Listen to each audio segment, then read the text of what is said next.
I never want to.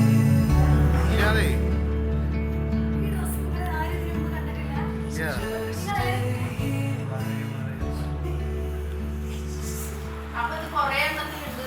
ഇല്ല, ഒറ്റൊരു സിനിമയിലാണുള്ളത്.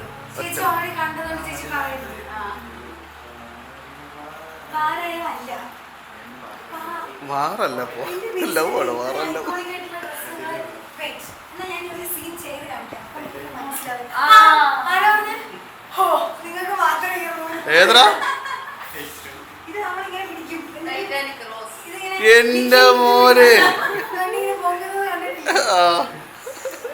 Hotel transfer കഷ്ടം തന്നെ രമണ. ഈ ആളുകളുടെ മുമ്പിലാണല്ലോ ഞാൻ പോകുന്നത്. അയ്യോ, എനിക്ക് ഭയങ്കര പേടിയാണ്.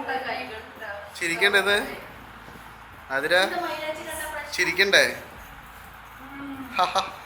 വേണ്ട, ഞാൻ ഇനി ചിരിക്കുന്നില്ല. ഞാൻ ഫേക്ക് ആയിട്ടൊന്നും ചിരിക്കുന്നില്ല.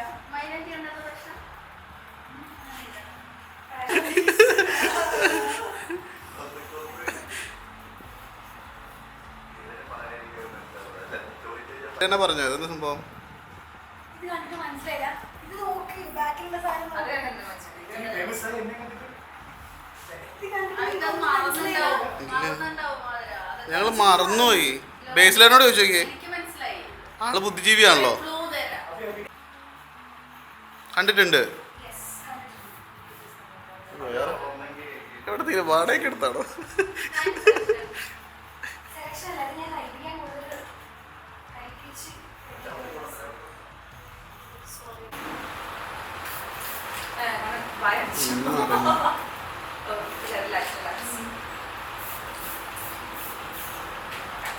പക്ഷെ ഞാൻ ഈ ട്രെയിനൊക്കെ ഇട്ടിട്ട് ഈ പുല്ല് പിടിച്ച സ്ഥലത്ത് കൂടെ എന്തിനാണ് നടക്കുന്നത്?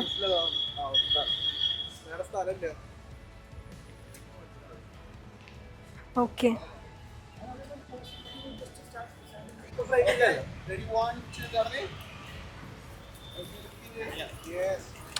ഇന്ന് ഞാൻ വളരെ സൊഫിസ്റ്റിക്കേറ്റഡ് ആയിരിക്കും. കാരണം ഈ ഡ്രസ്സ് കുറച്ച് സൊഫിസ്റ്റിക്കേറ്റഡ് റോസിന്റെ ഡ്രസ്സാണ്. ഓടണം. ഈ ഡ്രസ്സ് കണ്ടിട്ട് ചേച്ചിക്ക് എന്താ ഓർമ്മ വരുന്നത്? അതേ ലുക്കില്ലേ? ഏത് ലുക്കാണ്? പറ പറ. മനസ്സിലായി, പക്ഷെ പേര് വളരെ ഫേമസ് ആയിട്ടുള്ള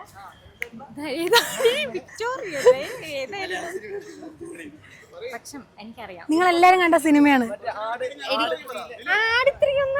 ഇത് വേറെ ഇന്റർനാഷണൽ ലെവലിൽ എന്നിട്ട് ക്ലൂ തന്നെ ഞാൻ പറയാം. നമ്മളെല്ലാരും കണ്ടിട്ടുള്ള സിനിമയാണ്. Popular Hollywood cinema. മനസ്സിലായി. നമ്മുടെ ഇത് പറയട്ടെ, ഞാൻ പറയട്ടെ. നമ്മുടെ കപ്പല് പറഞ്ഞിട്ടുണ്ട്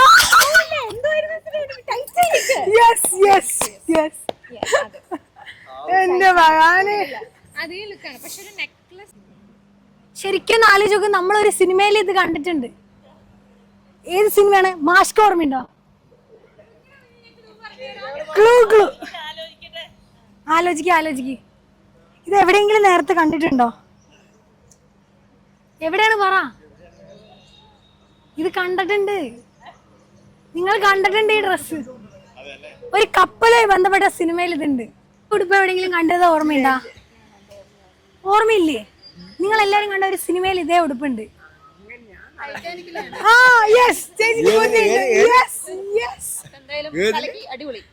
ഒരു കപ്പലിന്റെ കുറവ് മാത്രം വെയിറ്റ് ചെയ്യാൻ ചെക്കന്. അവൻ നോർമലായിട്ട് റിയാക്ട് ചെയ്യട്ടെ.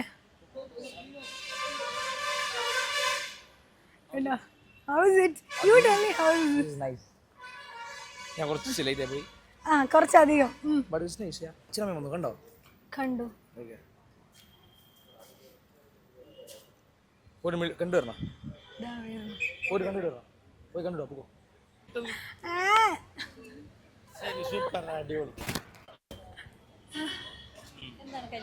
മേലത്തെ ഇത് വേണ്ടായിരുന്നു. നേരത്തെ വേണ്ട, അത് മാല വേണ്ട. ഏതാ വേണ്ടാത്ത? ഞാൻ നിന്നെ കാണിച്ചിട്ട് അയക്കാം. ശ്രുതി ചേച്ചിന്റെ അടുത്ത് ചോദിച്ചോക്കട്ടെ. ഇതിലത്തെ ഏതാ അയക്കണം? അങ്ങോട്ട് ഇട്. അത് ഇത് മാറ്റിട്ടാ.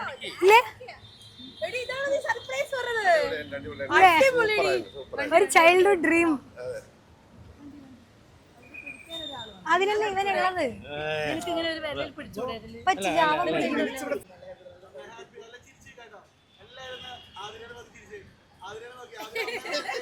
കളിയാക്കി ചിരിക്കണം.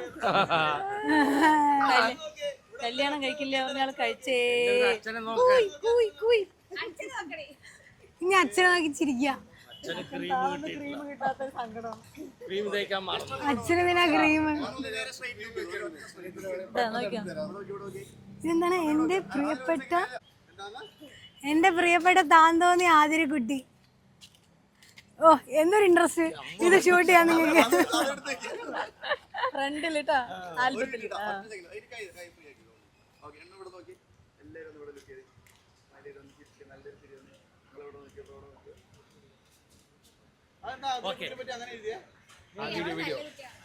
താൻ തോന്നി അല്ലല്ല, താൻ തോന്നിന്ന് വെച്ചിട്ടുണ്ടെങ്കിൽ എന്താ, തനിക്ക് തോന്നുന്നത് ചെയ്യുന്ന ഒരാള്.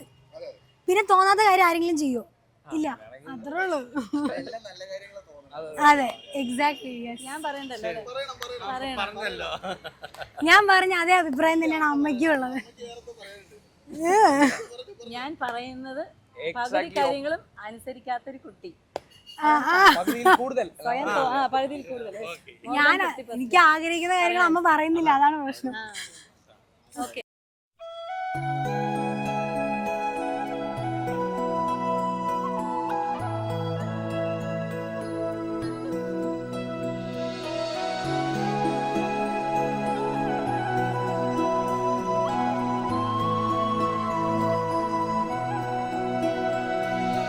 Every night in my dreams, I see you, I feel you.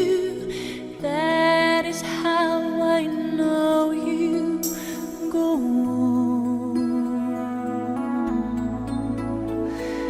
Far across the distance and spaces between us, you have come to show you. Go on. Near, far, wherever you are, I believe that the heart does go on.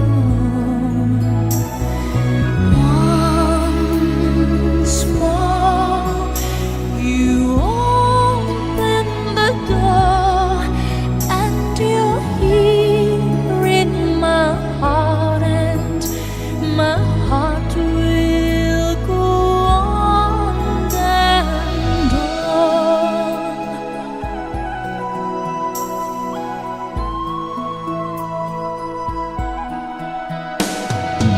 Love can touch us one time and last for a lifetime, and never let go till we're gone. Love was when I loved you one true time. I hold you in my life, will always go on.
This could be the moment we've been waiting for, the chance to feel alive. Nothing's gonna stop us, nothing's gonna top this, nothing like we've ever seen. And I raise my hands to the sky, what a feeling, 'cause I feel like dancing high, got a feeling, time to feel it. This is where it all begins.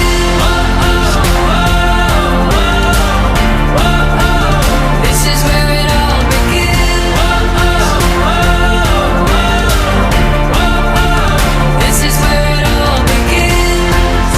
'Cause this could be the best day of our lives, yeah.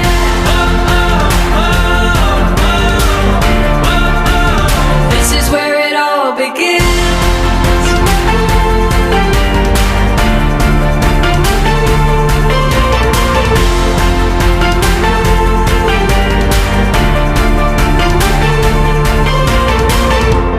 Burning like a light show, free yourself and let go, time to see it all. Don't think about tomorrow, today we are heroes, hear adventure call.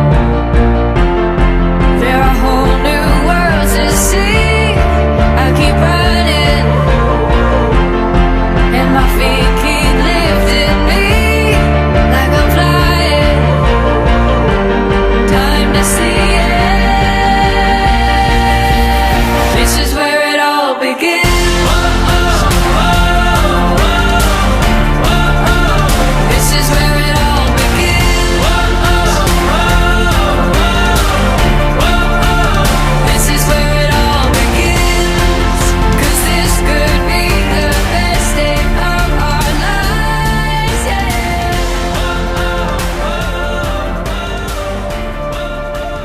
This is where it all begins.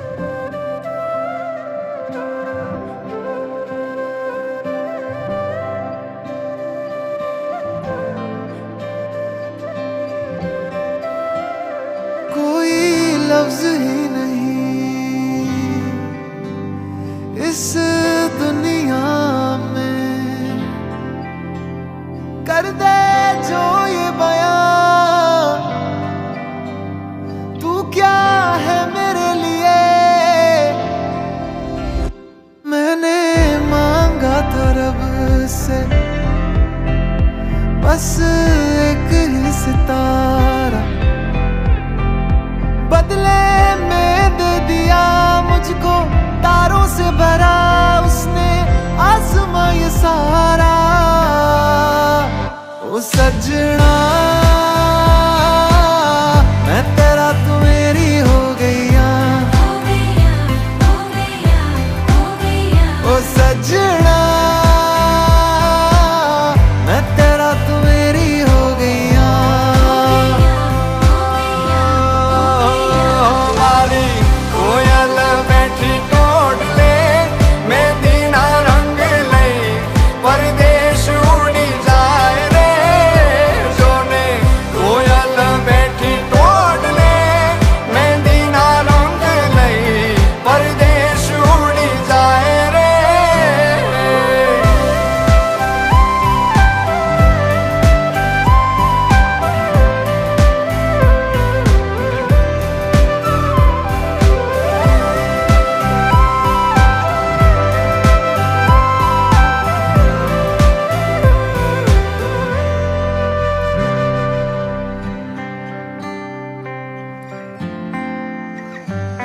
हो जानो न जानो तुझे के मानो, मारा दिल ना दरियानो छे किनारो तू। તારી વાલી આવા તો માવીતે મારી રાતો, મારા ગીતોનો અનહદ સહારો છે તું। तेरी ओर मैं चलूं, तेरे संग मैं रहूं, चाहे बदले ये दुनिया बदले जमाना, साथ ये निभाना।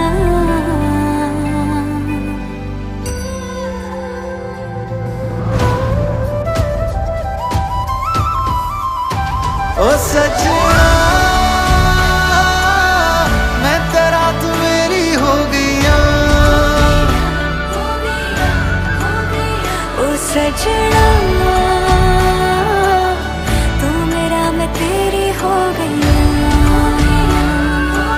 ओ डोली लेके मैं आया सजना मेहंदी के रंग में तेरे रंग जाऊं रे डोली लेके मैं आया सजना मेहंदी के रंग में तेरे रंग जाऊं रे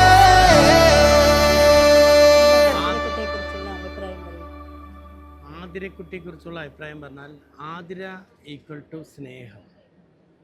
സ്നേഹം എന്ന് പറഞ്ഞാൽ എല്ലാവരോടും ഒരുപോലെ, എൻ്റെ സുഹൃത്തുക്കളായാലും എൻ്റെ ബന്ധുക്കളായാലും എൻ്റെ വീട്ടിലുള്ള അല്ലെങ്കിൽ പരിസരത്തുള്ള എല്ലാവരെയും ഒരുപോലെ കെയർ ചെയ്യുന്ന, ഒരുപോലെ സ്നേഹിക്കുന്ന ഒരു അതിമനോഹരം, എന്ത് പറയാ, വാക്കുകളില്ല അതിന്. കാരണം ആതിര ഈക്വൽ ടു സ്നേഹം. അതാണ് എനിക്ക് പറയാനുള്ളത്. പിന്നെ ബാക്കി എന്താണ് കുട്ടിക്ക് എന്താ പറയുക? അത് തന്നെയാണ് എനിക്ക് പറയാനുള്ളത്. കാരണം അവളുടെ കൂടെ ആരുണ്ടോ അവർ ഹാപ്പി ആയിരിക്കണം എന്നുള്ളതാണ് ആതിരയുടെ ആഗ്രഹം. കാരണം മറ്റൊരാളുടെ കാര്യത്തിന് വേണ്ടി, തേർഡ് പേഴ്സൻ്റെ കാര്യത്തിന് വേണ്ടിയിട്ട് എന്ത് കാര്യം ചെയ്യാൻ അവൾ ഏത് അറ്റം വരെയും പോകും. അതാണ് ആതിര. അതുപോലെ തന്നെ എന്തെങ്കിലും ഒരു കാര്യം ചെയ്യണം എന്ന് വിചാരിച്ചാൽ അവൾക്കത്, അവളുടെ ഒരു ടു ഡു ലിസ്റ്റ് എന്ന് പറഞ്ഞിട്ടൊരു ലിസ്റ്റ് ഉണ്ട്. പ്രത്യേകിച്ച് ഞാനൊരു ചെറിയ കുട്ടിയായിരിക്കുമ്പോൾ നമ്മൾ കിടക്കുന്ന റൂമിൽ കേരള മാപ്പ്, ഇന്ത്യ മാപ്പ്, വേൾഡ് മാപ്പ് അങ്ങനെയൊക്കെ വെച്ചിട്ടുണ്ടായിരുന്നു. അപ്പോൾ എണീറ്റ് അവർ കണ്ണ് തുറക്കുമ്പോഴൊക്കെ കാണുന്നത് ഈ മാപ്പുകളാണ്. അപ്പോൾ തന്നെ ഞാനിങ്ങനെ പറയാറുണ്ട്, കുട്ടിക്ക് ഇഷ്ടമുള്ള നമുക്ക് ജോലിയൊക്കെ കിട്ടിക്കഴിഞ്ഞാൽ, നന്നായി പഠിച്ചിട്ട് ജോലിയൊക്കെ കിട്ടിക്കഴിഞ്ഞാൽ ഈ പറഞ്ഞ സ്ഥലങ്ങളിലൊക്കെ പോകാം എന്ന് പറയാം. അപ്പോൾ തന്നെ മോൾ അതിലിങ്ങനെ ഡോട്ട് ഇട്ട് വയ്ക്കും ഓരോ സ്ഥലങ്ങൾ, വേൾഡ് മാപ്പാണെങ്കിലെല്ലാം. അപ്പോൾ ഈ സ്ഥലങ്ങളിലൊക്കെ പോകണമെന്ന് അന്ന് തന്നെ ആഗ്രഹം പറയാറുണ്ട്. അപ്പോൾ ആ ആഗ്രഹമൊക്കെ ഇപ്പോൾ അവളിങ്ങനെ നടത്തിക്കൊണ്ടിരിക്കുകയാണ്. ഗ്രൂപ്പായിട്ടുള്ളൊരു ടൂറൊക്കെ പോയി സ്ഥലങ്ങൾ കാണുന്നതിനേക്കാൾ കൂടുതൽ ഇഷ്ടം കുട്ടികൾ 1-2 കൂട്ടുകാരായിട്ട് പോകും. മിക്കവാറും സോളോ ട്രിപ്പ് പോകാൻ അങ്ങനെയൊക്കെ ഉള്ളൊരു പരിശ്രമം അവളുടെ ഭാഗത്ത് ഉണ്ടായിട്ടുണ്ട്. അങ്ങനെ ഈ ട്രിപ്പൊക്കെ എന്ന് പറഞ്ഞാൽ ഏതെങ്കിലും ഒരു സ്ഥലത്ത്, ഫോർ എക്സാമ്പിൾ ഒരു അമ്പലമാണ് വിസിറ്റ് ചെയ്യണമെങ്കിൽ അതിൻ്റെ ഒരു സ്കൾപ്ചർ എന്താണ്, എന്താണ് അതിൻ്റെ ഐതിഹ്യം, അങ്ങനെയുള്ള എല്ലാ കാര്യങ്ങളും വളരെ വിശദമായിട്ട് അതിനെക്കുറിച്ച് പഠിച്ചിട്ടാണ് ആ അമ്പലത്തിൽ നിന്ന് വരുള്ളൂ. അല്ലാതെ വെറുതെ പോയി ഒരു പുഷ്പാഞ്ജലി നേർച്ചയ്ക്ക് കഴിച്ചു, ഒന്ന് പ്രാർത്ഥിച്ചു, അപ്പം തന്നെ ഓടി വരികയല്ല. അതിൻ്റെ എല്ലാ നുക്കൻ കോർണറും നന്നായിട്ട് നോക്കി ആസ്വദിച്ച് എന്നിട്ടാണ് ആ സ്ഥലത്ത് നിന്ന് വരിക. അത് അമ്പലം എന്ന് മാത്രമല്ല, വേറെ ഏതെങ്കിലും ഒരു സ്ഥലമാണെങ്കിലും അങ്ങനെയാണ്. അതുപോലെ കോളനൈസേഷന് എതിരാണ് ശരിക്കും പറഞ്ഞാൽ ആതിര. അതുകൊണ്ട് തന്നെ ഇപ്പോൾ ഹണിമൂൺ ട്രിപ്പ് പോകണം എന്ന് ആഗ്രഹിച്ച ആതിര സെലക്ട് ചെയ്ത സ്ഥലം കെനിയയാണ്, മാസൈ മാര എന്നുള്ള സ്ഥലമാണ്. അതിന് മെയിൻ കാരണം ഈ ബ്രിട്ടീഷുകാർ പല നാടുകളിലും പോയിട്ട് കോളനിവൽക്കരണം നടത്തിയിട്ടുണ്ട്. അപ്പോൾ അതിനെതിരാണ് ആതിര. അപ്പോൾ കെനിയ എന്ന് പറയുന്ന ഒരു പാവപ്പെട്ട ആളുകളുടെ രാജ്യമാണ്. അപ്പോൾ എൻ്റെ ഒരു ഹണിമൂണിൻ്റെ ഭാഗമായിട്ട് കുറച്ച് പൈസ ഞാൻ ചിലവാക്കുന്നുണ്ടെങ്കിൽ അത് പാവപ്പെട്ട ഒരു രാജ്യം, അണ്ടർ ഡെവലപ്ഡ് അല്ലെങ്കിൽ ഡെവലപ്പിംഗ് കൺട്രി, അങ്ങനെയുള്ള ഒരു കൺസെപ്റ്റിലാണ് അങ്ങോട്ട് പോകണമെന്ന് പ്ലാൻ ചെയ്തിരിക്കുന്നത്. അപ്പോൾ അങ്ങനെ എല്ലാ കാര്യത്തിലും, ഇപ്പോൾ ബന്ധുക്കളാണെങ്കിലും സുഹൃത്തുക്കളാണെങ്കിലും എല്ലാവരുമായിട്ട് അവൾ വളരെ സ്നേഹത്തോടു കൂടി, വളരെ ആത്മാർത്ഥമുള്ള ഒരു സ്നേഹമാണ് അവളുടെ ഭാഗത്തുനിന്ന് ഉണ്ടാവാറുള്ളത്. അതുകൊണ്ട് തന്നെ ഞങ്ങൾ ആ കുട്ടിയെ ശരിക്കും പറഞ്ഞാൽ നമ്മൾ ആ ചെറുപ്പം മുതൽ കൊടുത്തിട്ടുള്ള എല്ലാ കാര്യങ്ങളും എന്തൊക്കെ പറഞ്ഞു കൊടുത്തിട്ടുണ്ടോ അതെല്ലാം അവൾ അതേപടി നടപ്പിലാക്കുന്ന ഒരു ശീലമാണ് ഉള്ളത്. പിന്നെ ആതിരയുടെ വേറൊരു എന്താ പറയുക, കെയറിങ്, മറ്റുള്ള ആളുകളെ എങ്ങനെ കെയർ ചെയ്യണം, അതാണ് അവളുടെ ഒരു മെയിൻ. അത് അപ്പാപ്പനായിക്കോട്ടെ, അച്ചമ്മ ആയിക്കോട്ടെ, പിന്നെ ഞങ്ങൾക്കറിയാത്ത ഞങ്ങളുടെ റിലേഷനിലുള്ള ഒരുപാട് അകന്ന ബന്ധുക്കളെ പോലും അവരുടെ പേര്, അവരെന്ത് ചെയ്യുന്നു, അവരൊക്കെ ആയിട്ടുള്ള കോണ്ടാക്റ്റ്, അതൊക്കെ ആതിര നിലനിർത്തുന്നുണ്ട്. എന്തിനു പറയുന്നു, ഒരു ആതിര PG പഠിക്കുമ്പോൾ വല്ലപ്പോഴും പോയി ഒരു കോഫി ജ്യൂസ് കഴിക്കാൻ വേണ്ടിയിട്ടൊരു ഹോട്ടലിൽ പോവാറുണ്ട്.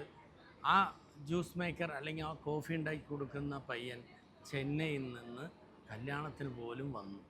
അതൊക്കെ ഞങ്ങളെ സംബന്ധിച്ച് ഞങ്ങളുടെ കണ്ണ് തുറപ്പിക്കുന്ന അനുഭവങ്ങളാണ്.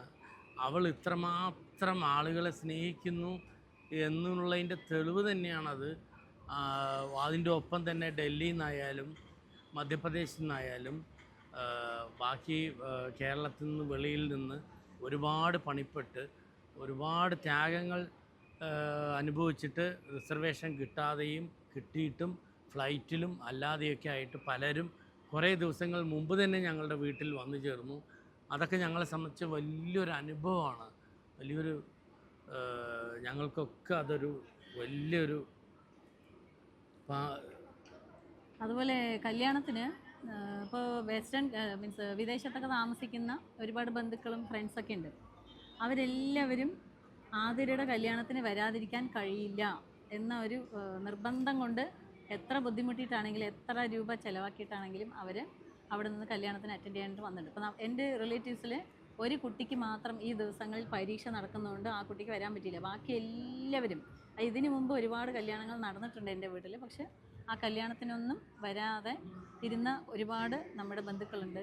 അവർ പോലും ആതിരയുടെ കല്യാണത്തിന് വന്നിട്ടുണ്ട്. എന്ന് വെച്ചാൽ ആതിരയുമായിട്ടുള്ള ഒരു ബന്ധമാണ് അതിൻ്റെ ഒരു പ്രധാന കാരണം. കാരണം അവൾ അത്രയും ആത്മാർത്ഥമായിട്ടും സ്നേഹത്തോടൊക്കെയാണ് ഇവരോടൊക്കെ പെരുമാറുക. അതുകൊണ്ടാണ് ഇപ്പോൾ ഫോട്ടോ എടുക്കാൻ വരുന്ന ബേസിലേട്ടായി പോലും അവൾക്ക് വളരെ നല്ലൊരു സഹോദരനെ പോലെ ഓരോ ഷൂട്ടിങ്ങിനും ഒക്കെ പോകുമ്പോൾ ഞാനും പോകാറുണ്ട്, ആകാശ് പോകാറുണ്ട്. പക്ഷെ വളരെ നല്ലൊരു ആത്മാർത്ഥമുള്ളൊരു സുഹൃത്താണ്. അപ്പോൾ ആ രീതിയിൽ എല്ലാവരുമായിട്ടും നല്ലൊരു സ്നേഹത്തോടെ പെരുമാറുന്ന ഒരു കുട്ടിയാണ്. അതാണ് എനിക്ക് അതിനെക്കുറിച്ച് പറയാനുള്ള. പിന്നെ ഒരു വാക്ക് 1-2 കാര്യം കൂടി പറഞ്ഞോട്ടെ. ആതിരയുടെ കല്യാണ പത്രിക അതിനു മുമ്പ് ആള് കല്യാണം കഴിക്കാൻ പോകുന്ന പയ്യനെക്കുറിച്ചുള്ള കൺസെപ്റ്റ്, പിന്നെ സ്റ്റേജ് ഡെക്കറേഷൻ, ഇതെല്ലാം മറ്റുള്ളവരിൽ നിന്ന് വളരെ വ്യത്യസ്തമായിട്ടാണ് എനിക്ക് തോന്നിയിട്ടുള്ളത്. ഒന്ന് കല്യാണ പത്രിക എന്താണെന്ന് പറഞ്ഞാൽ അതിലെല്ലാം സീഡ് ഉൾപ്പെട്ട എന്താ പറയുക സീഡ് പേപ്പർ അതുപയോഗിച്ചിട്ടാണ് കല്യാണ പത്രിക ഉണ്ടാക്കിയിരിക്കുന്നത്. അതിൽ ഉപയോഗിച്ചിരിക്കുന്ന ഇങ്ക് വന്നിട്ട് അതിൻ്റെ ഓർഗാനിക് സീഡ് വളരാനുള്ള ഓർഗാനിക് വളമാണ്. പിന്നെ കല്യാണ മണ്ഡപം ഡിസൈനിങ്, അതിലുള്ള എല്ലാ സാധനവും ഒരു പ്ലാസ്റ്റർ ഓഫ് പാരീസ് അങ്ങനെയൊന്നും ഉപയോഗിക്കാതെയുള്ള ഒരു ഡെക്കറേഷനാണ് അവൾ പ്ലാൻ ചെയ്തത്. എന്ന് മാത്രമല്ല ആ യൂസ് ചെയ്തതിന് ശേഷം അത് നമ്മുടെ തൊടിയിൽ തന്നെ കൊണ്ട് ആ ഇലകളും പൂക്കളും എല്ലാം കൊണ്ട് ഇടണമെന്ന് പറഞ്ഞിട്ട് അങ്ങനെ നമ്മുടെ തൊടിയിലാണ് ആ കല്യാണ ഡെക്കറേഷൻ ഉപയോഗിച്ച സാധനങ്ങളെല്ലാം കൊണ്ടിട്ടിരിക്കുന്നത്. അതെല്ലാം സത്യത്തിലൊരു ജൈവവളം കൂടിയാണ്. അപ്പം അതൊക്കെ വെച്ച് നോക്കുമ്പോൾ അവൾ ഒരു ഗ്രേറ്റായിട്ട് ഞങ്ങൾക്ക് ഫീൽ ചെയ്യുന്നു. അവളെ ഞങ്ങളിൽ നിന്ന് അവൾ പോയിട്ടില്ല, ഞങ്ങളുടെ കൂടെ തന്നെ എപ്പോഴും ഉണ്ടാവും. അവളെ ഞങ്ങളെ വിട്ട് പോവുക എന്നുള്ളത് കല്യാണം കഴിച്ച് കൊടുക്കലല്ല, ഒരു ആൾ കൂടി വീട്ടിലേക്ക് വരലാണ് അതിൻ്റെ ഒരു വലിയ ഒരു ഇതായിട്ട് ഞങ്ങൾക്ക് തോന്നിയിട്ടുണ്ട്.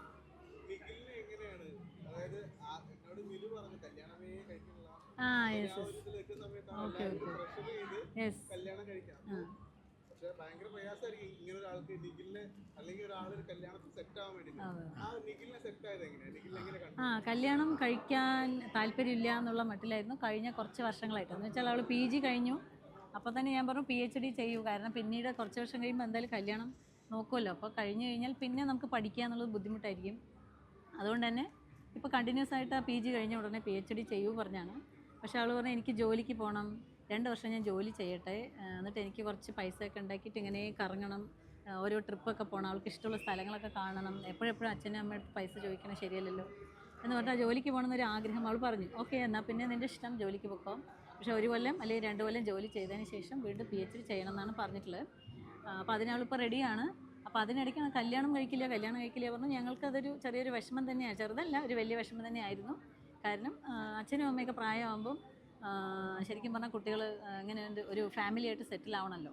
അതാണല്ലോ നമ്മുടെ നാട്ടിലെ ഒരു രീതി. മാത്രമല്ല പിന്നീട് കുട്ടികൾ ഒറ്റപ്പെടാൻ പാടില്ല. അപ്പോൾ അതുകൊണ്ട് അങ്ങനെ എന്തായാലും കല്യാണം കഴിക്കണം എന്ന് പറഞ്ഞു. പിന്നെ അപ്പോൾ അതിലൊരു ശരിക്കും പറഞ്ഞാൽ നിർണായകമായ ഒരു വ്യക്തി എന്ന് പറയുന്നത് നമ്മുടെ മിലുവിൻ്റെ മോള് യാരയാണ്, ഓമനക്കുട്ടേട്ടൻ. അപ്പോൾ യാരെ വളരെ കുഞ്ഞു കുട്ടിയാണ്. അപ്പോൾ ഈ മോളെ കാണാനായിട്ട് എപ്പോഴും ആതിര പോകും, ലീവിന് വരുമ്പോൾ ശനിയും ഞായറും വരുമ്പം മോളെ കാണാനായിട്ട് അങ്ങോട്ട് പോകും. അപ്പോൾ അങ്ങനെ ഏട്ടനും ചേച്ചിയും, സൂസ് ചേച്ചിയും ഓമനക്കുട്ടേട്ടനും മിലുവും യാരയും ആണ് ശരിക്കും പറഞ്ഞാൽ കല്യാണത്തിന് ഫോഴ്സ് ചെയ്തത്. അപ്പോൾ ശരിക്കും പറഞ്ഞാൽ ഒരു കെണി വെച്ച് പിടിച്ചു എന്ന് വേണമെങ്കിൽ പറയാം. അങ്ങനെ പറഞ്ഞു, കല്യാണം നമുക്ക് മാട്രിമോണിയിൽ രജിസ്റ്റർ ചെയ്യാം, എന്നിട്ട് നമുക്ക് താല്പര്യമുള്ള ഒരു ആളെ കിട്ടുകയാണെങ്കിൽ മാത്രം കഴിക്കാം. അല്ലെങ്കിൽ നീ 1 കൊല്ലോ 2 കൊല്ലോ മാട്രിമോണിയിൽ നമുക്ക് മാറ്റി മാറ്റി രജിസ്റ്റർ ചെയ്ത് എപ്പോഴാണോ നല്ലൊരാളെ കിട്ടുന്നത് അപ്പം കഴിച്ചാൽ മതി. നിനക്ക് ഇഷ്ടമുള്ള ഒരാളെ എപ്പോഴാണോ കാണുന്നത് അന്ന് കഴിക്കുക. അല്ലാതെ നമ്മൾ ഇന്ന ആളെ കഴിക്കൂ എന്ന് പറഞ്ഞിട്ട് ഒരിക്കലും നിർബന്ധിക്കില്ല എന്നൊക്കെ പറഞ്ഞിട്ടാണ് അതിൽ രജിസ്റ്റർ ചെയ്തത്. പക്ഷേ രജിസ്റ്റർ ചെയ്തപ്പോൾ ലക്കിലി ഒരു 2 വീക്സിൻ്റെ ഇടയിൽ തന്നെ നിഖിലിൻ്റെ പ്രപ്പോസൽ വന്നു. അപ്പം ഞാനത് ഈ പ്രപ്പോസൽ നോക്കാം നമുക്കെന്ന് പറഞ്ഞപ്പോൾ അവൾ നോക്കിയില്ല. കുറേ പ്രപ്പോസൽസ് വന്നിട്ടുണ്ടായിരുന്നു, വിദേശത്തുള്ളതും എല്ലാം വന്നിട്ടുണ്ടായിരുന്നു. പക്ഷേ ഒരു ഡോക്ടറുടെ പ്രപ്പോസൽ, വിദേശത്തുള്ള സയൻറ്റിസ്റ്റും അങ്ങനെയുള്ള ഒരുപാട് എൻജിനീയേഴ്സ് നല്ല നല്ല പ്രപ്പോസലൊക്കെ വന്നിട്ടുണ്ടായിരുന്നു. പക്ഷേ അതൊന്നും ആൾക്ക് താല്പര്യം ഉണ്ടായിരുന്നില്ല. ആ ആൾക്കാരെ എല്ലാം താല്പര്യക്കുറവ്, കല്യാണം കഴിക്കില്ല, ഞാൻ മാട്രിമോണിയിൽ രജിസ്റ്റർ ചെയ്താലും ഞാൻ കല്യാണത്തിന് റെഡിയല്ല എന്ന് പറഞ്ഞാണ് ഇരുന്നത്. അപ്പോഴാണ് മെസ്സേജ് അയക്കുന്നത്. ആതിര വീട്ടിൽ ഇപ്പോൾ കൊച്ചിയിൽ വന്നതിന് ശേഷം വീട്ടിൽ വരുന്നതിന് മുമ്പ് എനിക്കറിയാം ആതിര വീട്ടിൽ വന്നാൽ ഉറപ്പായിട്ടും അപ്പം തന്നെ ആരെയെ കാണാൻ പോകുമെന്ന് എനിക്കറിയാം. അപ്പോൾ ആതിര വീട്ടിൽ വരുന്നു എന്ന് പറയുമ്പോൾ ഞാൻ ആദ്യം പോകുന്ന ഏട്ടൻ്റെ വീട്ടിലേക്കാണ്. എന്നിട്ട് സൂചേച്ചിയുടെ അടുത്ത് ഏട്ടൻ്റെ അടുത്തും കാര്യങ്ങൾ പറയും, നാളെ ആതിര വരുന്നുണ്ട്, അപ്പം നിങ്ങൾ വേണ്ട വിധത്തിൽ കൈകാര്യം ചെയ്യണം, രജിസ്റ്റർ മാട്രിമോണിയിൽ രജിസ്റ്റർ ചെയ്യരുതെന്ന് അവൾ പറയും. അത് നിങ്ങൾ പക്ഷേ വിടരുത്, ഉറപ്പായിട്ടും രജിസ്റ്റർ ചെയ്യിപ്പിക്കണം, അവൾ എന്ത് തടസ്സം പറഞ്ഞാലും. അത് പിന്നെ ഏട്ടൻ വളരെ നന്നായിട്ട് അത് ഹാൻഡിൽ ചെയ്തു. ആതിരയുടെ സ്വഭാവം അനുസരിച്ച്, ആതിരയുടെ എന്താണോ അനിഷ്ടങ്ങൾ അതിനനുസരിച്ച് ഏട്ടനും സൂചേച്ചിയും കൂടിയിട്ട് അത് നന്നായി ഹാൻഡിൽ ചെയ്തതിൻ്റെ റിസൾട്ടാണ് ഈ കല്യാണം. അല്ലെങ്കിൽ ഇതൊരു ഞങ്ങളെ സംബന്ധിച്ചൊരു ബാലികേറ മലയാണ് ഈ ആതിരയുടെ കല്യാണം എന്ന് പറയുന്നത്. അപ്പോൾ ആര്യയുടെ ഒപ്പം തന്നെ മറ്റ് ബന്ധുക്കൾ ഒരുപാട്, എന്ന് വെച്ചാൽ നമുക്ക് ഒരുപാട് ആതിരയ്ക്ക് ഒരുപാട് കസിൻസൊക്കെ ഉണ്ട്. എല്ലാവരും പല രീതിയിലും ആതിരെ ഇതിലേക്ക് ഫോഴ്സ് ചെയ്യാനായിട്ട് ശ്രമിച്ചു. അപ്പോൾ രാജേഷാണ് ലാസ്റ്റ് സംസാരിച്ച ഒരാൾ. ഷാർജയിൽ നിന്ന് രാജേഷ് ഇങ്ങനെ ഫോൺ ചെയ്തു, ഈ പ്രപ്പോസലായിട്ട് നീ എന്തായാലും, രാജേഷ് ഇവിടെ ഉണ്ട്. അപ്പോൾ രാജേഷ് ഇങ്ങനെ കുറേ മണിക്കൂറുകൾ സംസാരിച്ചിട്ട് അതെ, അപ്പോൾ രാജേഷ് പറഞ്ഞു കല്യാണം കഴിക്കാന്നുള്ളതിൻ്റെ ആവശ്യകതയെക്കുറിച്ച് നന്നായിട്ട് ബോധ്യപ്പെടുത്തി. അങ്ങനെ സംസാരിച്ച് അവസാനം രാജേഷ് ഏട്ടനെ ആതിരെ തോൽപ്പിച്ച് കളഞ്ഞു.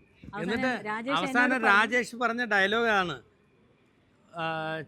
ചെറിയച്ഛ എന്നെ കൊണ്ടാവില്ല ആതിരയെ കല്യാണം കഴിപ്പിക്കുക, അല്ലെങ്കിൽ ആ ഒരു നിലയിലേക്ക് അവളെ എത്തിക്കുക എന്നുള്ളത് ഇമ്പോസിബിൾ എന്ന് പറഞ്ഞാൽ അതിൻ്റെ. പക്ഷെ പിറ്റേ ദിവസമാണ് ദിവസം രാത്രിയാണ് ഈ പ്രപ്പോസൽ വന്നതും. അപ്പം നിഖിലൊരു മെസ്സേജ് അയക്കണു, എനിക്ക് സംസാരിക്കണം എന്ന് പറയണു. അപ്പോൾ ആതിര പറയണു, എന്തിനാണ് ഇത്ര ഉടനെ സംസാരിക്കണത്, മെസ്സേജ് അയച്ചാൽ പോരെ.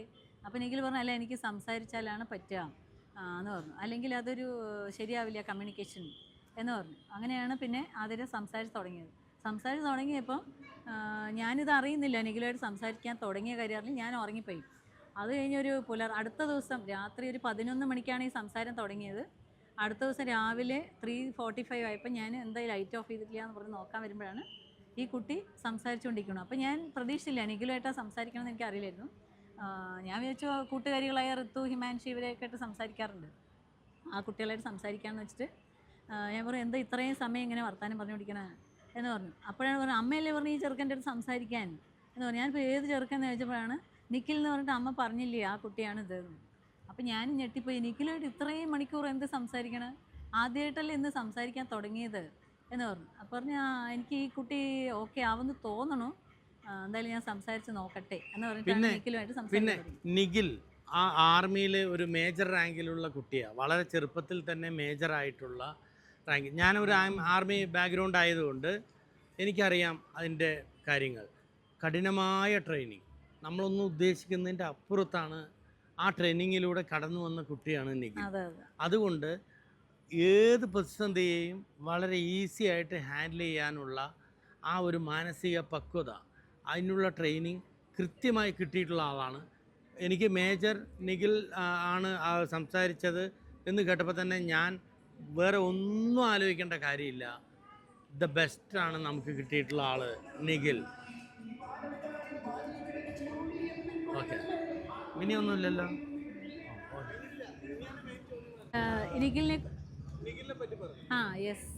നിഖിലിനെ നമ്മൾ അറിയുന്നത് ഈ ഒരു പ്രപ്പോസലിലൂടെയാണ്. പക്ഷേ ഫസ്റ്റ് ഡേ സംസാരിക്കുന്നത് ഞാൻ കേൾക്കാൻ പറ്റിയില്ല. നെക്സ്റ്റ് ഡേ ആയപ്പോൾ ഞാൻ പറഞ്ഞു, എനിക്ക് ഈ കുട്ടി സംസാരിക്കണം എന്താണെന്ന് കേൾക്കണം എന്ന് പറഞ്ഞു. അപ്പോൾ ആതിര സ്പീക്കറിലിട്ടു. ഞാനത് സംസാരം കേട്ടപ്പോൾ എനിക്ക് കുറച്ച് ജെന്യൂൻ ആയിട്ടുള്ള ഒരാളാണോ എന്ന് ഒരു ചെറിയ ഡൗട്ട് വന്നു. കാരണം ഈ മാട്രിമോണിയലിൽ തന്നെ ഫേക്ക് ആയിട്ടുള്ള ആളുകളുണ്ട്.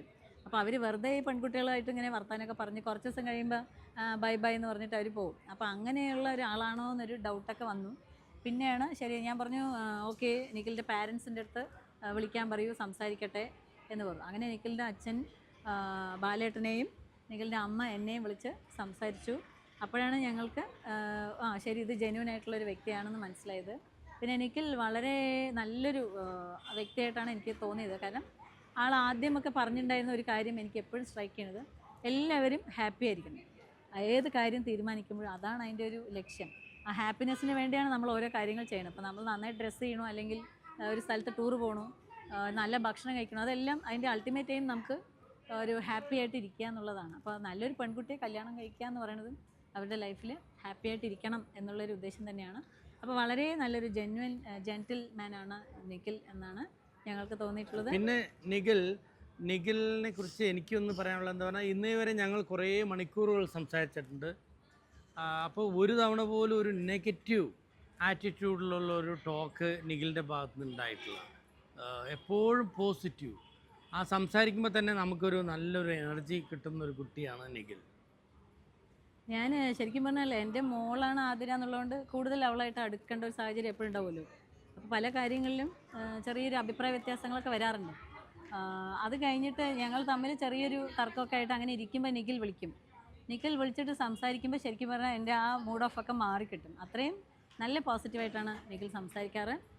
അപ്പോൾ നിഖിലിനെ പോലെ നല്ലൊരു പയ്യനെ, ആതിരയെ പോലെ ഒരു നല്ല മോളെ, രണ്ടുപേരും തമ്മിൽ യോജിക്കാൻ ഉണ്ടായ കുറേ വ്യക്തികൾ, അതിൽ ഏറ്റവും ലാസ്റ്റ് അറ്റംപ്റ്റ് യാര, അതുപോലെ മറ്റെല്ലാ ബന്ധുക്കളും, ഓരോരുത്തർ പേരെടുത്ത് പറയുന്നില്ല, പലരും ചിലപ്പോൾ വിട്ടുപോകും. അതുകൊണ്ട് എല്ലാ ബന്ധുക്കളും സുഹൃത്തുക്കളും എല്ലാവരും ഇടപെട്ടിട്ടാണ് ശരിക്കും പറഞ്ഞാൽ ഇങ്ങനെ ഒരു കല്യാണം തന്നെ നടക്കുന്നത്. അതിൽ നമ്മൾ ഒരുപാട് താങ്ക്ഫുള്ളാണ്. പിന്നെ എല്ലാവരുടെ ഭാഗത്തുനിന്നും നല്ല സഹായം.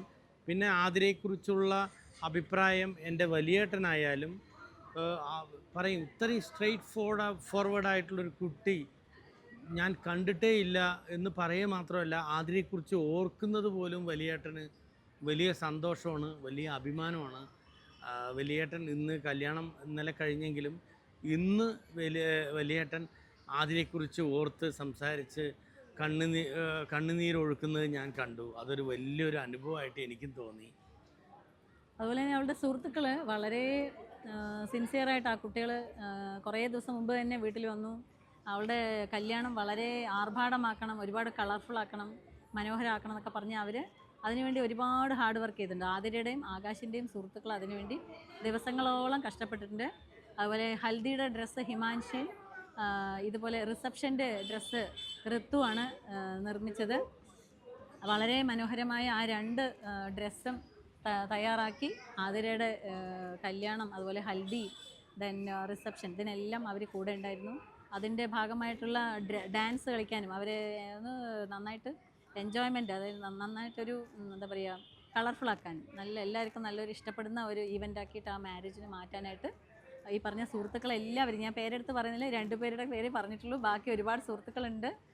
എല്ലാ സുഹൃത്തുക്കൾക്കും, ആകാശിൻ്റെയും അതെ ആതിരയുടെയും സുഹൃത്തുക്കൾക്കും, എല്ലാ റിലേറ്റീവ്സിനും, എല്ലാ ഫ്രണ്ട്സിനും, എൻ്റെ ഒരുപാട് സുഹൃത്തുക്കൾ, ബാലേട്ടൻ്റെ സുഹൃത്തുക്കൾ എല്ലാവരും ഉണ്ട്, എല്ലാ റിലേറ്റീവ്സിനും എല്ലാവർക്കും താങ്ക് യു സോ മച്ച്. അതായത് മോളെ വധുവിന്റെ വേഷത്തില് ആദ്യം കണ്ടല്ലോ, നിങ്ങൾ കണ്ടു കഴിഞ്ഞപ്പോൾ ശരിക്കും എന്താ തോന്നി? വധുവിൻ്റെ വേഷത്തിൽ ആക്ച്വലി ആതിര പല ഡാൻസിലും പങ്കെടുത്തിട്ടുണ്ട്. ചെറിയ LKG തൊട്ട് അവൾ ഡാൻസ് ചെയ്യുന്ന കുട്ടിയാണ് സ്കൂളിൽ. അപ്പോൾ തന്നെ എനിക്ക് കണ്ടിട്ട് എൻ്റെ മകളെക്കുറിച്ച് സത്യം പറഞ്ഞാൽ ഭയങ്കര ജലസ് തോന്നിയിട്ടുണ്ട് പലപ്പോഴും. ആസ് എ മദർ അത് പറയാൻ പാടില്ല, പക്ഷേ ഞാൻ ഓപ്പൺലി പറയാണ്. ചില ഡാൻസിൻ്റെയൊക്കെ കോസ്റ്റ്യൂമിൽ അവളെ കണ്ടിട്ട് എനിക്ക് തന്നെ നല്ല ഭംഗിയുണ്ട്. അപ്പം അവളുടെ ഒരു ഡാൻസ് ചെയ്യുന്ന രീതി തന്നെ ചിരിച്ചിട്ടാണ്, എപ്പോഴും നല്ലോണം ചിരിച്ച്, ആ ചിരി വെറുതെ കൃത്രിമമായിട്ട് വരുത്തണമല്ല, അത് ഉള്ളിൽ നിന്ന് വരുന്നതാണ്. അതുകൊണ്ട് തന്നെ അവളുടെ ഡാൻസ് കാണാൻ നല്ല ഭംഗിയാണ്. അപ്പോൾ ഇന്ന് റിസപ്ഷൻ്റെ ഡ്രസ്സ് അല്ലെങ്കിൽ അവളുടെ ഒരു അറ്റയർ കാണാൻ നല്ല ഭംഗിയുണ്ട്. അതുപോലെ ഹൽദീൻ്റെ ഡ്രസ്സിലും വെഡ്ഡിങ്ങിൻ്റെ ഡ്രസ്സിലും വളരെ ബ്യൂട്ടിഫുൾ ആയിട്ടുണ്ട്. മോള് തന്നെയാണ് ആ വെഡ്ഡിങ് സാരി സെലക്ട് ചെയ്തത്. ഹിമാൻഷിയുടെ ആ ഡ്രസ്സ് വളരെ ബ്യൂട്ടിഫുൾ ആയിട്ടുണ്ട്. ഹൽദീൻ്റെ ഡ്രസ്സിൽ ശരിക്കും പറഞ്ഞാൽ വൈശാലി സിനിമയിലെ ആ നടിയുടെ ഒരു അറ്റയർ ഉണ്ടെന്ന് എൻ്റെ ഒരു സിസ്റ്റർ കലച്ചേച്ചി പറഞ്ഞു. അതേപോലെ ഇത് റിസപ്ഷൻ ഡ്രസ്സ് വന്നിട്ട് നമ്മുടെ ടൈറ്റാനിക്കിലെ നായിക റോസിൻ്റെ ഒരു ഡ്രസ്സ്, അത് അവൾ ചെറുപ്പത്തിലേ പറയും, എൻ്റെ ഒരു വെഡ്ഡിങ്ങിന് റിസപ്ഷൻ ഉണ്ടെങ്കിൽ ആ ഡ്രസ്സാണ് എനിക്കിഷ്ടം എന്ന് പറയാറുണ്ട്. അതേപോലെ കല്യാണമാണെങ്കിൽ കാഞ്ചീപുരം കോർവയൊക്കെ ഉള്ള ഒരു അതിൻ്റെ കുറച്ച് സ്പെസിഫിക്കേഷൻസ് ഉണ്ട്. അത് കാഞ്ചീപുരത്ത് അത് നെയ്യുന്ന നെയ്ത്തുകാരുടെ കയ്യിൽ നിന്ന് വാങ്ങിക്കണം. അങ്ങനെയാണ് എനിക്ക് ആ നെയ്ത്തുകാർക്ക് ശരിക്കും പറഞ്ഞാൽ കുറച്ച് ബെനിഫിറ്റ് കിട്ടുന്ന രീതിയിലായിരിക്കണം ആ ഡ്രസ്സ് ഞാൻ വാങ്ങിക്കേണ്ടത്. അത് റെഡ് കളറായിരിക്കണം. അങ്ങനെയൊക്കെയുള്ള അവളുടെ ആഗ്രഹങ്ങൾ ചെറുപ്പത്തിൽ പറയാറുണ്ട്. ഒരു കല്യാണത്തെക്കുറിച്ച് അറിയുന്ന പ്രായം മുതൽ അങ്ങനെയാണ് പറയാറ്. അപ്പോൾ അങ്ങനെ ശരിക്കും പറഞ്ഞാൽ ആ സാരിയുടെ പിന്നിൽ വർക്ക് ചെയ്യുന്ന പാവപ്പെട്ട നമ്മുടെ നെയ്യുന്ന ആളുകൾക്ക് അവരെ കൂടെ ഓർത്തിട്ടാണ് അവൾ ആ സാരി എടുക്കുന്നത്. അല്ലാതെ ഇപ്പം ഞാൻ പോയി എടുക്കുകയാണെങ്കിൽ ഒരുപക്ഷെ കുറച്ചും കൂടി കാണാൻ നല്ല തിളക്കമുള്ളൊരു സാരി എടുത്തുനിന്ന് വരും. പക്ഷെ ആതിര സെലക്ട് ചെയ്യുന്നത് അങ്ങനെയല്ല. അതിൻ്റെ പിന്നിൽ പ്രവർത്തിക്കുന്ന ഒരു വീവറിൻ്റെ ഹാർഡ് വർക്കും കൂടെ അവളെ ഓർക്കും. അങ്ങനെയാണ് ആതിരയുടെ കല്യാണം ആൻഡ് ഹൽദി അതിനൊക്കെ ആതിരയുടെ ആ പങ്കെടുക്കലുണ്ടല്ലോ, അതും വ്യത്യസ്തമാണ്. എങ്ങനെയെന്ന് പറഞ്ഞാൽ ഒന്ന് അവളുടെ ആ ചിരി ശരിക്കും ഉള്ളിൽ നിന്നുള്ള ചിരിയാണ്. അതുകൊണ്ട് തന്നെ ആ ഫോട്ടോഗ്രാഫി ആയാലും ആ കല്യാണ ഈവൻറ്റിലുള്ള എല്ലാ ഫങ്ഷനിലും അവൾ ഒരു ആർട്ടിഫിഷ്യലായിട്ട് ചിരിക്കാത്ത പോലെ തോന്നിയത് കൊണ്ട് തന്നെ ഞങ്ങൾ വളരെ ഹാപ്പിയാണ്. അവളുടെ ചിരി ഉള്ളിൽ നിന്നുള്ള ചിരിയായിട്ട് ഞങ്ങൾക്ക് ഫീൽ ചെയ്തു. ആ ചിരി ലൈഫിൽ എപ്പോഴും ഉണ്ടാവാൻ വേണ്ടി പ്രാർത്ഥിക്കുന്നു. ആ ചിരി എപ്പോഴും അത് നിഖിലിന്റെ ഫാമിലിയും അത് കൈപിടിച്ച് അവള് നിഖിലിന്റെ കൂടെ അതിലും അവളൊരു പരിവർത്തനം വരുത്തി. 7 റൗണ്ടിൽ 4 റൗണ്ട് നിഖിൽ നടന്നു. അത് കഴിഞ്ഞ് ആരോടും ചോദിക്കാതെ അവൾ ബാക്കിയുള്ള 3 റൗണ്ട് അവളാണ് മുമ്പിൽ നടന്നത്.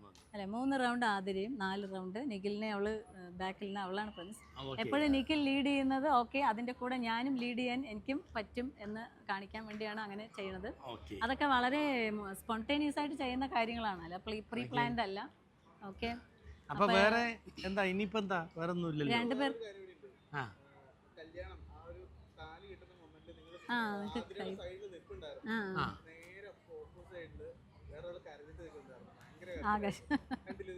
കണ്ടല്ലോ. അയ്യോ, ആതിര ആകാശ് ബോണ്ടിങ് അത് ഞങ്ങൾക്ക് എക്സ്പ്ലെയിൻ ചെയ്യാൻ കഴിയില്ല. കാരണം ആതിരയ്ക്ക് കട്ട സപ്പോർട്ട്. ഞങ്ങൾ 100% എതിർക്കുന്ന പല കാര്യങ്ങളിലും ആതിരയുടെ ഫുൾ സപ്പോർട്ടാണ് Akash. Athira is always right എന്ന് എപ്പോഴും ചിന്തിച്ച് അവൾക്ക് കൂടെ നിൽക്കുന്ന, അതോടൊപ്പം ഞങ്ങളുടെയൊക്കെ എന്തെങ്കിലുമൊക്കെ ഡിസ്കഷനിലൊക്കെ വിയോജിപ്പ് വരാമല്ലോ, ആ സമയത്ത് ഞങ്ങളുടെ കൂടെ ഞങ്ങളെ പറഞ്ഞ് ബോധ്യപ്പെടുത്തുന്നതിൽ ഞങ്ങൾക്ക് സത്യം പറഞ്ഞാൽ ഒരു മീഡിയേറ്റർ പോലെയാണ് ആകാശ്. എന്ത് പ്രശ്നമുണ്ടെങ്കിലും ആകാശിനോട് പറയാം. അപ്പോൾ ആകാശ് അതിനൊരു സൊല്യൂഷൻ ഉണ്ടാക്കി ഞങ്ങൾക്ക് തരാറുണ്ട്. അതൊക്കെ ഞങ്ങളെ സംബന്ധിച്ച് ഒരു വലിയൊരു ഭാഗ്യമാണ്. ആകാശും ആതിരയും തമ്മിൽ ചെറുപ്പം മുതലേ അവർ തമ്മിലുള്ള പ്രായ വ്യത്യാസം 1 വയസ്സ് 8 മാസമാണ്. അപ്പം മുതലേ ഞാൻ ആതിരയോട് പറയാം, ആതിര ചെറിയ കുട്ടിയായിരിക്കുമ്പോൾ ആകാശിന് അവൾക്ക് ഇഷ്ടമല്ല. കാരണം എൻ്റെ എല്ലാ സൗഭാഗ്യങ്ങളും തട്ടിയെടുക്കാൻ വന്ന ആളാണ് ആകാശ് എന്നുള്ള ഒരു ചിന്തയാണ്. കാരണം ശരിക്കും പറഞ്ഞാൽ ചെറിയ കുട്ടിക്ക് കിടക്കണ കുട്ടിയെ കണ്ടു കഴിഞ്ഞാൽ നടക്കണ കുട്ടിക്കൊരു വലിയ ബുദ്ധിമുട്ടാണെന്ന് പറയാറുണ്ട് നമ്മുടെ പാലക്കാടൻ ഭാഷയിൽ. അപ്പോൾ അതുപോലെ ഒരു ശരിക്കും പറഞ്ഞാൽ ഒരു ദിവസം കട്ടിൽ ഇങ്ങനെ പിടിച്ച് വലിച്ചിട്ട് താഴെ ഇടണോ എന്നുള്ള അവസ്ഥയിൽ എത്തിയപ്പോഴാണ് ഞാൻ ഓടി വന്ന് രക്ഷപ്പെടുത്തുന്നത്. അപ്പോൾ അങ്ങനെ ഒരു ചിന്ത കുട്ടിക്ക് ഉണ്ടായിരുന്നു. പക്ഷേ കുറച്ച് വലുതായപ്പോൾ അവൾക്ക് ബുദ്ധിയും ബോധമൊക്കെ വന്നപ്പോഴാണ്, ഒരു 5-6 വയസ്സൊക്കെ ആയപ്പം പിന്നെ അവർ തമ്മിലുള്ള ബോണ്ടിങ് വളരെ സ്ട്രോങ് ആണ്. അപ്പോൾ ആകാശ് എപ്പോഴും ആതിരയുടെ പട്ടുപാവാട എടുത്തിട്ടാണ് നടക്കാറ്. അതുപോലെ ആതിര അവൻ്റെ ട്രൗസറും ബനിയനും ഇട്ട് നടക്കും. അത് ഇപ്പോഴും തുടരുന്നുണ്ട്. ആകാശ ഒരു കാര്യം വിട്ടുവെന്ന് മാത്രം. പക്ഷെ ഇപ്പോഴും 2 പേരുടെ ഡ്രസ്സിൽ വലിയ വ്യത്യാസമൊന്നുമില്ല. അവളും ട്രൗസർ ഇടും, അതേ ട്രൗസർ ആകാശം ഇടും, ബനിയൻ ഇടും. അപ്പോൾ ഞാൻ ശരിക്കും പറഞ്ഞാൽ ഞാൻ അവളെ ഒരു പെൺകുട്ടിയാണ് എന്ന് പറഞ്ഞിട്ട് കുറേ കാര്യങ്ങളിൽ മാറ്റി നിർത്തിയിട്ടില്ല. ആകാശിന് എന്താണോ ഫെസിലിറ്റി കൊടുക്കണം അത് തന്നെയാണ് ആതിരയ്ക്ക് കൊടുത്തത്.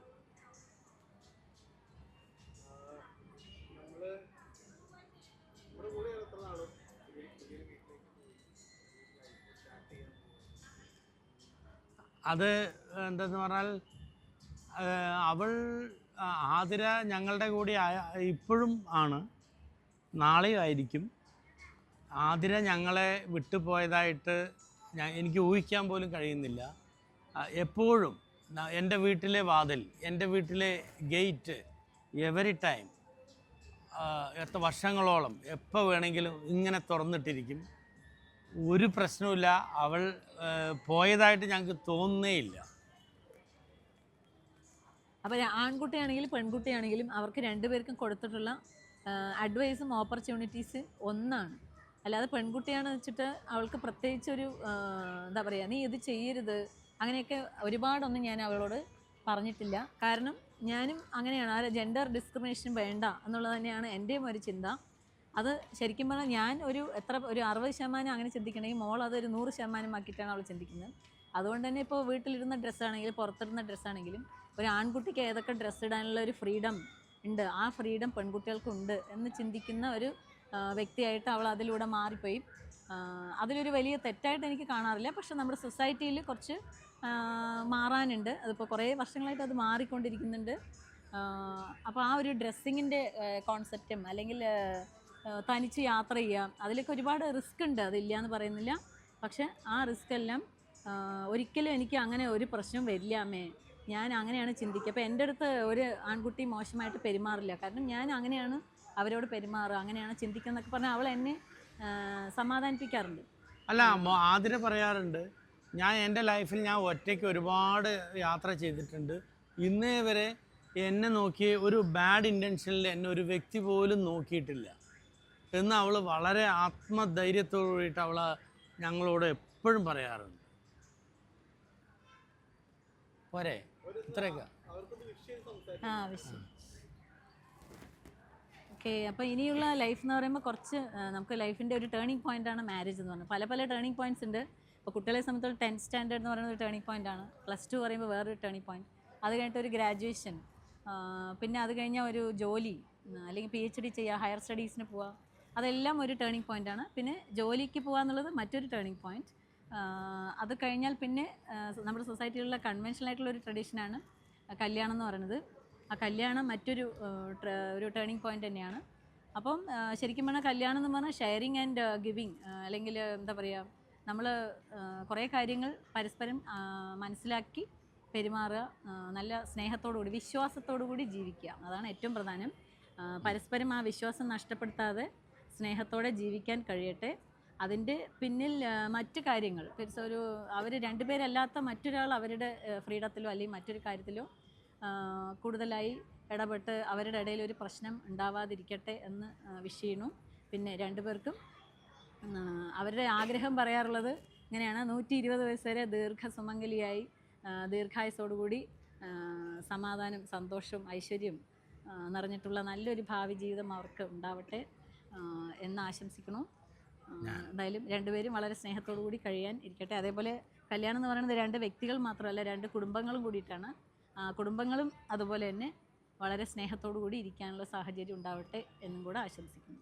ഓക്കെ. പിന്നെ എനിക്ക് പറയാനുള്ളത് എന്താണെന്ന് പറഞ്ഞാൽ, കല്യാണത്തിന് ശേഷം ശരിക്ക് ബാക്കി അവളുടെ യാത്രയിലും അവളുടെ എൻജോയ്മെൻറ്റിലും ഒരു സ്റ്റെപ്പ് കൂടുതൽ ആഫ്റ്റർ മാരേജ് ഒരുപാട് കുറച്ചും കൂടി എനിക്ക് യാത്ര ചെയ്യാൻ പറ്റി, ഒരുപാട് ആളുകളെ പരിചയപ്പെടാൻ പറ്റി, ഒരുപാട് എൻജോയ് ചെയ്യാനുള്ള സിറ്റുവേഷൻസ് കല്യാണത്തിന് ശേഷം ഉണ്ടായി എന്ന് കേൾക്കുന്നതാണ് എനിക്ക് ഏറ്റവും ഇഷ്ടം.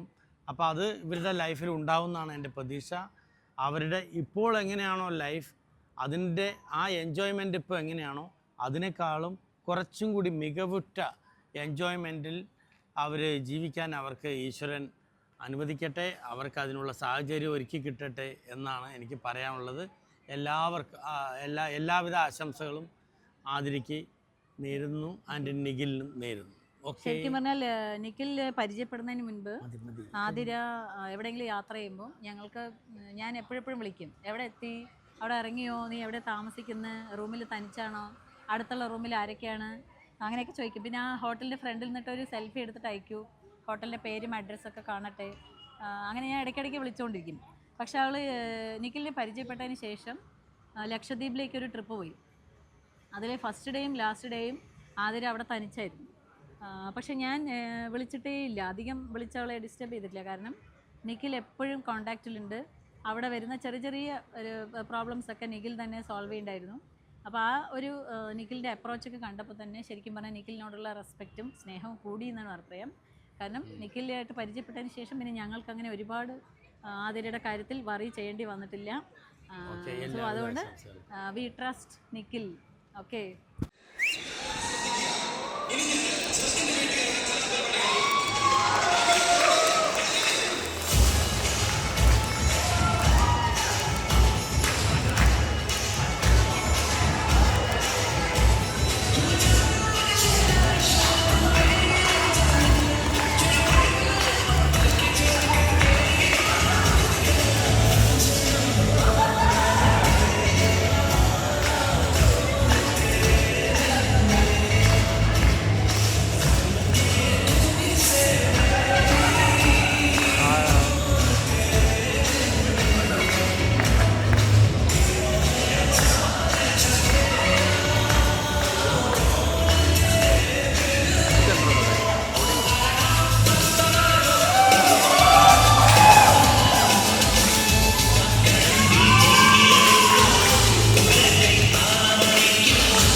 Kaputikavil.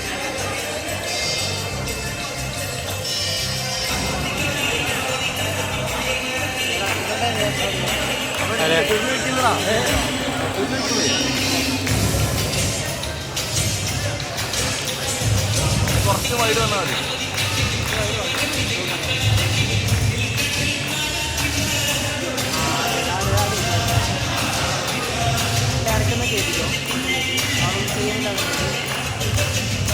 ഞാൻ ട്രാക്ക് ചെയ്യും. പിന്നെ ഞാൻ നീ പറഞ്ഞോണ്ട് പിന്നെ ഹോട്ടല സോണ്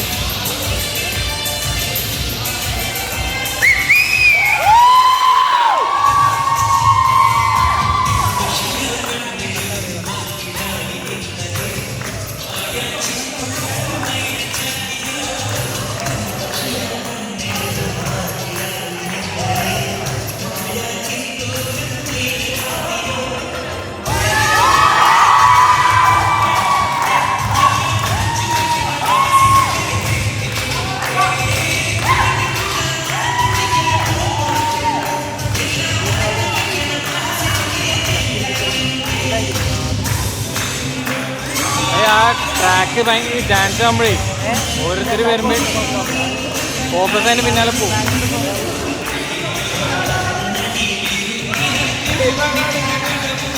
അവൻ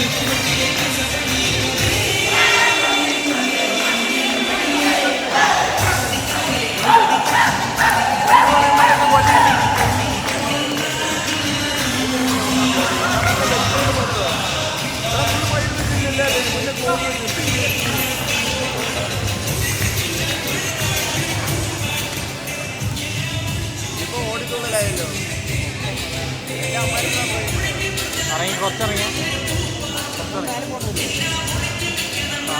ആ ഫോണ് മറ്റവൻ ക്യാമറ പിന്നാലെ പോലെ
No problem, continue.